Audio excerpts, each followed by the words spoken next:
शहर के एकदम किनारे पर एक वीरान अस्पताल था। ढलते सूरज के सामने एक डरावनी परछाई। यह सालों से खाली पड़ा था। लोग अजीब आवाजों और रहस्यमयी रोशनी की बातें करते थे। वे उन मरीजों के किस्से सुनाते थे जिनकी रहस्यमय तरीके से मौत हो गई। कोई भी अस्पताल के अंधेरे रहस्यों के डर से उसके पास जाने की हिम्मत नहीं करता था। कहा जाता था कि यह शापित है, एक ऐसी जगह जहां जीने वाले आने से डरते हैं।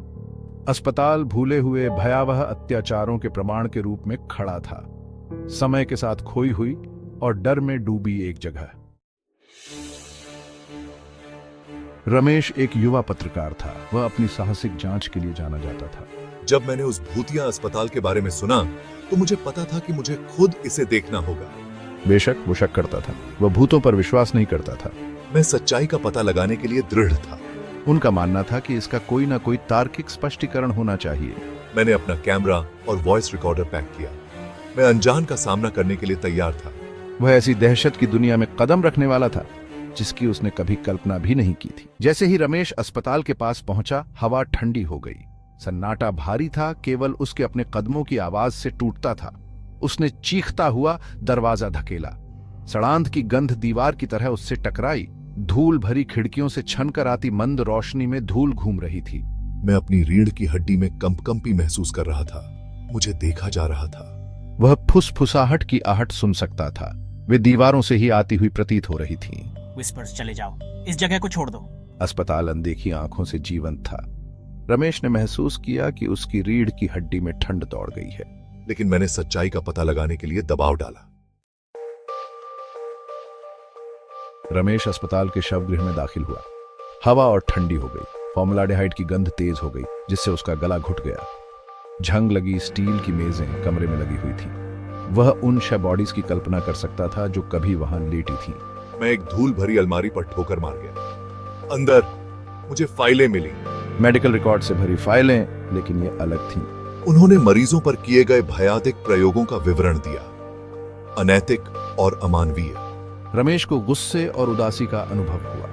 ये असली लोग थे जिन्हें अकल्पनीय भयावहता का शिकार होना पड़ा। अस्पताल का काला अतीत सामने आ रहा था। ये सिर्फ भूतिया कहानियां नहीं थीं, ये असली बुराई थी। जैसे ही रमेश मुर्दाघर से बाहर निकलने वाला था, उसने उसे देखा। एक छायादार आकृति पारदर्शी और झिलमिलाती हुई कमरे के सबसे दूर खड़ी है। यह एक आदमी था जिसने डॉक्टर का कोट पहना था। उसका चेहरा साये से ढका हुआ था। हे भगवान, ये क्या है? रमेश जम गया। उसका दिल उसकी छाती में तेज हो रहा था। आकृति उसकी ओर मुड़ी। उनकी नजरें मिली। मैं हिल नहीं सकता। रमेश ने महसूस किया कि एक ठंडा खौफ उसे जकड़ रहा है।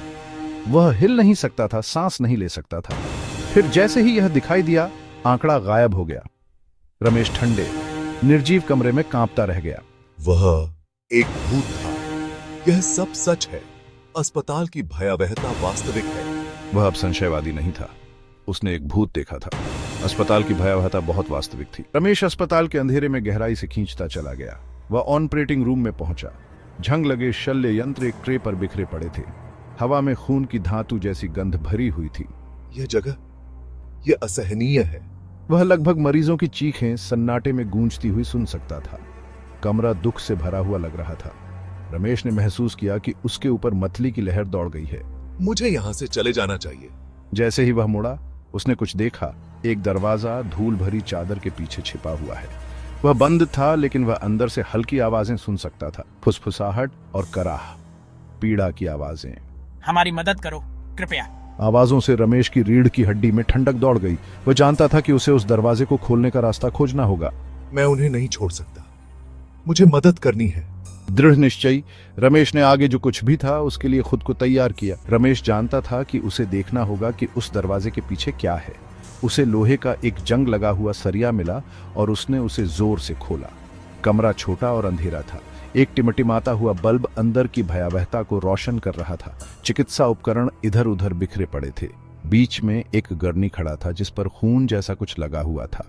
लेकिन सबसे परेशान करने वाली चीज थी दीवार। यह खरोंच के निशान से ढका हुआ था।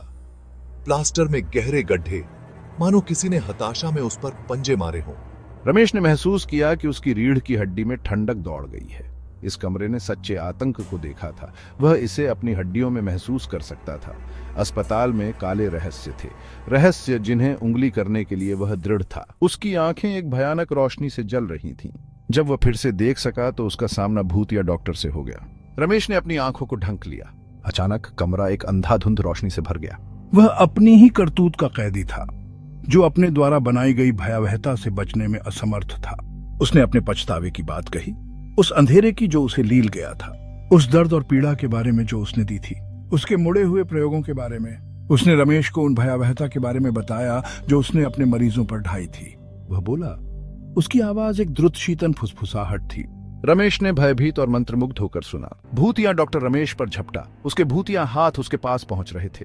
रमेश डर के मारे पीछे हट गया, एक ढीले फर्श पर ठोकर मार गया। वह अपने पैरों पर चढ़ गया और भागा। उसने पीछे मुड़कर नहीं देखा। वह अपने पीछे डॉक्टर की चीखें गूंजती हुई सुन सकता था। रमेश तब तक दौड़ना बंद नहीं किया जब तक कि वह अस्पताल से बाहर नहीं निकल गया। ठंडी रात की हवा में हांफने लगा। उसने अस्पताल की भयावहता का सामना किया था और कहानी कहने के लिए जीवित था। वह जानता था कि अब उसकी एक जिम्मेदारी है। उसे दुनिया को बताना था कि वहां क्या हुआ था।